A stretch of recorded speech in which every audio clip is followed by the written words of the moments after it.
दोस्तों आज हम पढ़ने जा रहे हैं क्लास 9th का थर्ड चैप्टर जिसका नाम है ड्रेनेज। तो दोस्तों अब हमारे सामने पहला सवाल ये उठता है कि ये ड्रेनेज वर्ड का मतलब क्या है।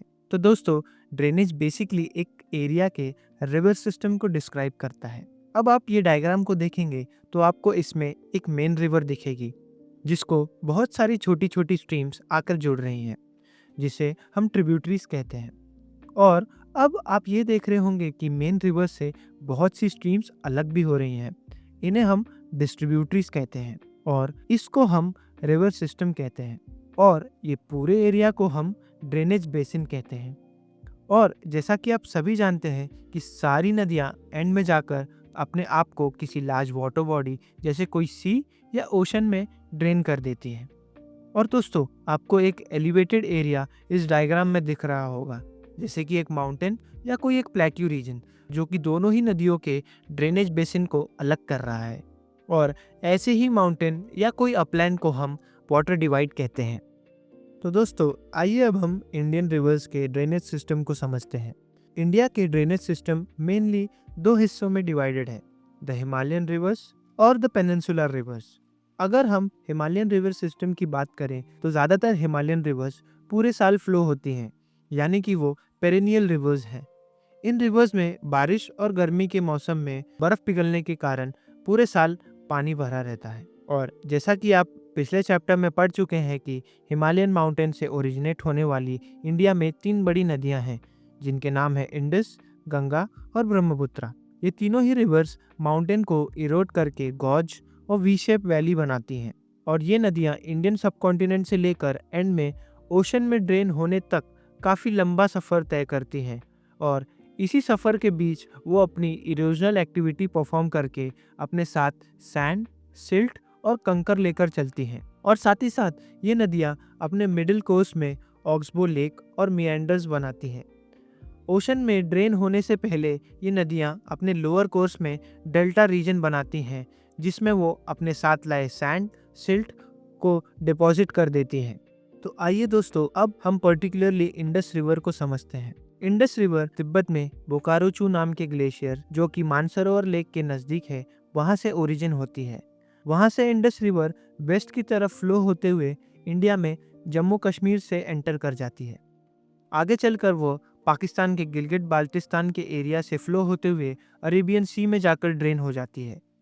और दोस्तों इंडस रिवर की बहुत सारी ट्रिब्यूटरीज भी हैं, जैसे कि जास्कर, नुब्रा, हुंजा, रवि, बियास, चेनब और झेलम। और दोस्तों एक ज़रूरी बात जो हमें ध्यान में रखनी चाहिए कि 1960 में इंडिया और पाकिस्तान के बीच में एक इंडस वाटर ट्रीटी हुई थी, जिसमें इंडिया सिर्फ 20% इंडस का पानी इस्तेमाल कर सकता है, जो पंजाब, हरियाणा और राजस्थान के वेस्टर्न पार्ट में इरिगेशन के लिए यूज़ किया जाता है। इंडस रिवर को अच्छे से समझने के बाद आइए अब हम गंगा रिवर को समझते हैं। तो दोस्तों उत्तराखंड में गंगोत्री ग्लेशियर से हमें भागीरथी रिवर बहते हुए दिखती है, जो कि देवप्रयाग में आकर अलकनंदा नदी से मिल जाती है। और यहीं से हमें गंगा रिवर का ओरिजिन मिलता है। आगे चलकर हरिद्वार में गंगा रिवर माउंटेन से नीचे उतरकर प्लेन एरिया में एंटर कर जाती है और ईस्ट साइड में फ्लो करना शुरू कर देती है। आगे जाकर वो फरक्का नाम की जगह जो कि वेस्ट बंगाल में है, वहाँ से दो पार्ट्स में डिवाइड हो जाती है। और अब यहाँ से गंगा रिवर का नाम बांग्लादेश में पद्मा हो जाता है। लेकिन भागीरथी और हुगली जो कि गंगा रिवर की डिस्ट्रीब्यूटरी है, वो वेस्ट बंगाल से डेल्टाइक रीजन में होकर बे ऑफ बंगाल में ड्रेन हो जाती है। और गंगा की मेन स्ट्रीम यानी पद्मा बांग्लादेश में एंटर करके ब्रह्मपुत्रा, जिसे बांग्लादेश में हम जमुना कहते हैं, उससे जाकर मिल जाती है। और दोस्तों जमुना और पद्मा रिवर मिलकर आगे मेघना रिवर को जन्म देते हैं, जो आखिरी में जाकर बे ऑफ बंगाल में मिल जाती है। लेकिन बे ऑफ बंगाल में मिलने से पहले वो दुनिया के सबसे बड़े डेल्टाइक रीजन को बनाती है, जिसे हम सुंदरबन डेल्टा कहते हैं। गंगा रिवर्स की कई सारी ट्रिब्यूटरीज हैं, जैसे कि यमुना, घाघरा, कोसी, चंबल, बेटवा, सोन और गंडक। और गंगा रिवर की टोटल लेंथ 2500 किलोमीटर है। तो आइए अब हम हिमालयस की तीसरी बड़ी नदी यानी कि ब्रह्मपुत्रा के बारे में भी जानते हैं।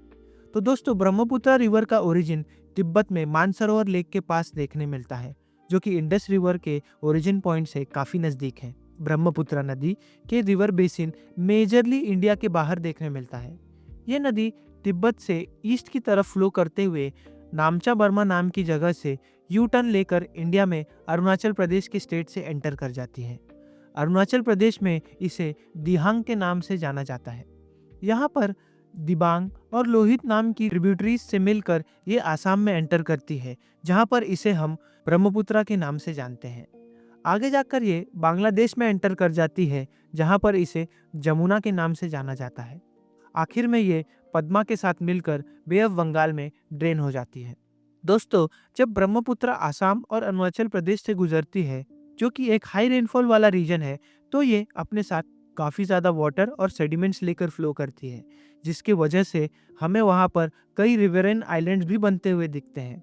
और बारिश ज़्यादा होने पर ये रिवर आसाम और बांग्लादेश में बहुत भयंकर बाढ़ भी लेकर आते हैं। तो दोस्तों, हिमालयन रिवर्स को समझने के बाद आइए अब हम पेनिनसुलर रिवर्स को समझते हैं। पेनिनसुलर रीजन में ज़्यादातर रिवर वेस्टर्न घाट से ओरिजिनेट होती हैं, जो वेस्ट टू ईस्ट फ्लो होती हैं, जैसे कि महानदी, गोदावरी, कृष्णा और कावेरी। ये सारी नदियाँ बे ऑफ बंगाल में ड्रेन होने से पहले डेल्टा रीजन बनाती हैं और वेस्ट साइड फ्लो होने वाली बहुत सारी छोटी नदियाँ हैं, जैसे माही, साबरमती और सिर्फ नर्मदा और तापी ही दो बड़ी रिवर्स हैं जो वेस्टर्न घाट्स के वेस्ट साइड फ्लो होती हैं और अरेबियन सी में ड्रेन होने से पहले एस्चुरीज बनाती हैं। अगर हम नर्मदा रिवर की बात करें तो वो मध्य प्रदेश के अमरकंटक हिल्स से ओरिजिनेट होती हैं और वेस्ट की तरफ फ्लो करते हुए गुजरात से होकर अरेबियन सी में ड्रेन होती हैं। ड्रेन होने से पहले नर्मदा रिवर बहुत सारे अट्रैक्टिव लैंडस्केप्स क्रिएट करती है, जैसे कि मार्बल रॉक्स और धुआंधार फॉल्स। इस रिवर की ट्रिब्यूटरीज काफ़ी छोटी हैं और नर्मदा रिवर का बेसिन एरिया एमपी और गुजरात में बनता है। तो चलिए अब बात करते हैं तापी रिवर की।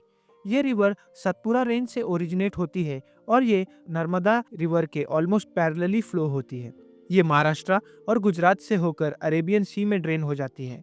और दोस्तों, नर्मदा से कंपैरेटिवली तापी रिवर की लेंथ काफ़ी छोटी है। वेस्ट फ्लोइंग रिवर्स को समझने के बाद आइए अब हम ईस्ट फ्लोइंग रिवर्स को समझते हैं। शुरू करते हैं गोदावरी रिवर से। तो दोस्तों, गोदावरी रिवर महाराष्ट्र के नासिक डिस्ट्रिक्ट से ओरिजिनेट होती है और एंड में जाकर बे ऑफ बंगाल में ड्रेन हो जाती हैं। और ये रिवर पेनिनसुलर इंडिया की सबसे बड़ी रिवर है, जिसकी टोटल लेंथ 1500 किलोमीटर्स है और इसी वजह से गोदावरी को हम दक्षिण गंगा भी कहते हैं। गोदावरी रिवर का basin area Maharashtra, MP, Odisha और आंध्र प्रदेश को कवर करता है। और अगर हम इस रिवर की ट्रिब्यूटरीज की बात करें तो वो है पूर्णा, पेनगंगा, प्राणहिता, मंजरा, वर्धा और वैनगंगा। अब बात करते हैं महानदी रिवर की। महानदी रिवर छत्तीसगढ़ के हाईलैंड से ओरिजिनेट होती है और ओडिशा स्टेट से होते हुए बे ऑफ बंगाल में ड्रेन हो जाती हैं। इस रिवर का बेसिन महाराष्ट्र, छत्तीसगढ़, झारखंड और ओडिशा स्टेट में फैला हुआ है और महानदी रिवर की टोटल लेंथ 860 किलोमीटर्स है। अब हम समझते हैं कृष्णा नदी के बारे में। कृष्णा नदी महाराष्ट्र के महाबलेश्वर एरिया से ओरिजिन होती है और 1400 किलोमीटर का डिस्टेंस कवर करके बे ऑफ बंगाल में ड्रेन हो जाती हैं। और अगर हम कृष्णा नदी की ट्रिब्यूटरीज की बात करें तो वो है तुंगभद्रा, कोयना, घटप्रभा, मूसी और भीमा। कृष्णा नदी का बेसिन एरिया महाराष्ट्र, कर्नाटका, आंध्र प्रदेश में फैला हुआ है। अब बात करते हैं कावेरी रिवर की। कावेरी रिवर ब्रह्मगिरी रेंज से ओरिजिनेट होती है, जो वेस्टर्न घाट में सिचुएटेड है। इस रिवर की टोटल लेंथ 760 किलोमीटर है और ये तमिलनाडु के साउथ से फ्लो होकर बे ऑफ बंगाल में ड्रेन हो जाती है। और अगर हम कावेरी नदी की ट्रिब्यूटरीज की बात करें तो वो है अमरावती, भवानी, हेमावती और काबिनी। और ये रिवर का बेसिन एरिया कर्नाटका, केरला और तमिलनाडु में फैला हुआ है। इंडिया के रिवर्स को अच्छे से समझने के बाद आइए अब हम इंडिया में पाए जाने वाले लेक्स को समझते हैं। इंडिया में आपको बहुत टाइप्स के लेक्स देखने मिलेंगे, जिनकी कैरेक्टरिस्टिक्स एक दूसरे से काफ़ी अलग है। इंडिया में आपको ज़्यादातर लेक्स परमानेंट मिलेंगी, लेकिन आपको कुछ लेक्स ऐसे भी मिलेंगे जो कि रेनी सीजन पर डिपेंड करती हैं और कुछ ग्लेशियर्स, विंड और ह्यूमन एक्टिविटीज़ की वजह से भी बनते हुए दिखेंगी।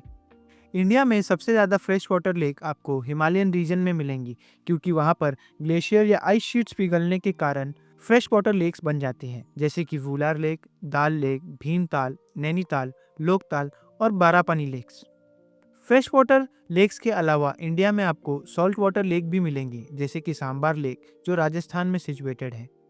देखा जाए तो लेक्स ह्यूमंस के लिए बहुत ही इंपॉर्टेंट वाटर बॉडी है, क्योंकि ये बारिश के समय रिवर्स के फ्लो को मेंटेन करने में मदद करती हैं, जिससे फ्लड्स आने के चांसेस कम हो जाते हैं। और लेक्स की मदद से हम हाइडल पावर भी डेवलप कर सकते हैं और साथ ही साथ पर्टिकुलर एरिया के क्लाइमेट को भी मेंटेन कर सकते हैं। लेक्स की नेचुरल ब्यूटी को प्रमोट करके हम देश में टूरिज्म को भी बढ़ावा दे सकते हैं, जो कि ओवरऑल इंडिया के डेवलपमेंट के लिए ज़रूरी फैक्टर है।